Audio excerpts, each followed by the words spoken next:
Hey, what's going on, class? It's Mr. Hayes here. Early Tuesday morning, October 20th, with today's short mini lesson video. Our mini lesson video today is focused on how interactions or conversations between two characters can lead to making inferences. An inference being a conclusion you draw as a reader based on evidence and reasoning. A lot of you have already reflected on some interactions throughout your memoir, hopefully between your memoir author and an important side character. We're going to take it one step further and make sure we have a really strong inference or educated guess about what's going to happen next, also included in our chart. So for today's homework, I'd like your one row to be on an interaction using that I label on the far left of your key and how the interaction leads to an educated guess or an inference. So I'm going to model that for you right now. And what I've done is I've laid this out in a way that directly aligns to your chart. So what are you going to put for your I notice sentence stem? Well, you just have to answer these two questions. Where does your author interact or converse with another person in their life? Just mention the scene. And then how do both sides react? Both the author and the others in response. So what is the direct cause and effect of that important conversation? And then for the this is important sentence stem, this is the question I'd like you to think about. How does this interaction reveal something about who your author is? And can you infer how this interaction will affect him or her moving forward? And that's where the inferencing skills come in. So what does it reveal, and why is it important for the rest of the book and the rest of your memoir author's journey? As you can see here in my example chart, I've already included the I as the label for today. It would be your 10th row. And then I noticed, and this is important because, and that's where I'm simply going to answer those questions. So as a modeling, I'm going to find where in today's mentor text I found an important interaction, and I'm hoping that your row is also based on today or tonight's reading or yesterday's, but you don't want to go too far in the past. I'd like you to find something that's relevant right now to your book. And here we have an important chapter with Arnold taking on Rowdy at basketball tryouts. And we have a conversation here between Junior and his coach, where the coach says Roger's a big kid. Junior says he's huge. Coach says, you want to take him on again or need a break? He wants to take a break, but he says at the end, I'll take him on again. I think this is an important conversation. So I'm going to add that to my chart and reflect on what inferences I can make about how that conversation will change Junior moving forward. And maybe think about some of the reasoning behind why he made the choice he did to take on Roger in practice. This is going to be on page, I don't have the page numbers here, but I looked it up in the book, and it's on page 175. And the coach says, you want to take him on again? I'm going to zoom in a little bit just to make this really see it. Oops. Sorry about that. You want to take him on again? And then there's a little bit of internal thinking here, but then we'll jump to where he answers, I'll take him on again. I'll write Roger line up again. Take him on again. Here's my text evidence. I'm going to answer my two questions in my module page. So I noticed, where does your author interact, converse with another person in their life?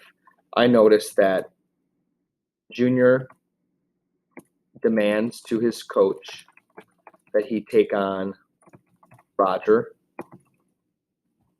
in full court one-on-one. Fix my typos here. How do both sides react? Junior reacts with fury and determination, while Junior's coach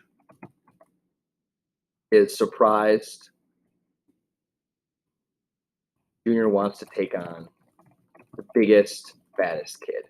Of course, we know a little bit more about Roger through the Dance Winter Formal chapter than maybe the coach does, even, that he's got a sensitive and thoughtful side to him. But as far as the coach is concerned right now, this is a big surprise.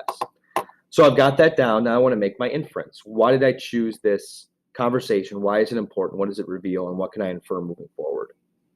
This is important because it reveals the lengths Junior will go to prove to both himself and the Reardon students that he is worthy of belonging at their school and just as good as any of them.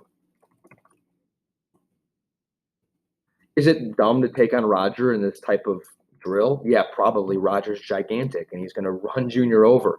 But Junior's okay with that because just being there shows to himself and his teammates that he belongs. And as a Native American at this white school, he has to do even more. He has to overcompensate and really prove to everyone, lengths and bounds ahead, that he belongs.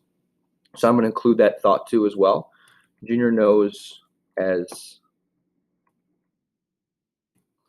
a Native American, he has to prove himself leaps and bounds over everyone else. And now I'm going to get to my inference. So even though this act could be irresponsible, maybe not irresponsible, that's not the right word, even though this act could be physically dangerous, it is one of many decisions Junior has made to kind of put himself out there. And we can infer he will continue to take challenging risks to maintain the progress he's made at his new school. There's no backing down now.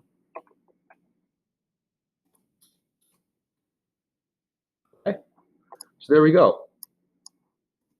Here in my interactions lead to inferences, I found an important interaction between the main character, the memoir author, in this case on a memoir, it's Junior, and his basketball coach. I've reflected on that, and I might add a little bit more to make this quote stand out. Maybe I'll add, the sentence down here about 90% of me wanted to take the break. Coach smiled, just to make sure it's complex enough to add to my chart. But most importantly, on the right side, I've described what the interaction is, who's involved, the reaction from both sides of the conversation, and then I've reflected on how it's important, not just what it reveals, but I've inferred moving forward and how it's going to affect my main character. That is essentially it for today. This is your 10th row of your chart. Interactions lead to inferences. Just follow along with this guide here on our slide, and I think you'll be just fine. If you have any questions, don't hesitate to ask. Thanks, everybody. Have a great Tuesday.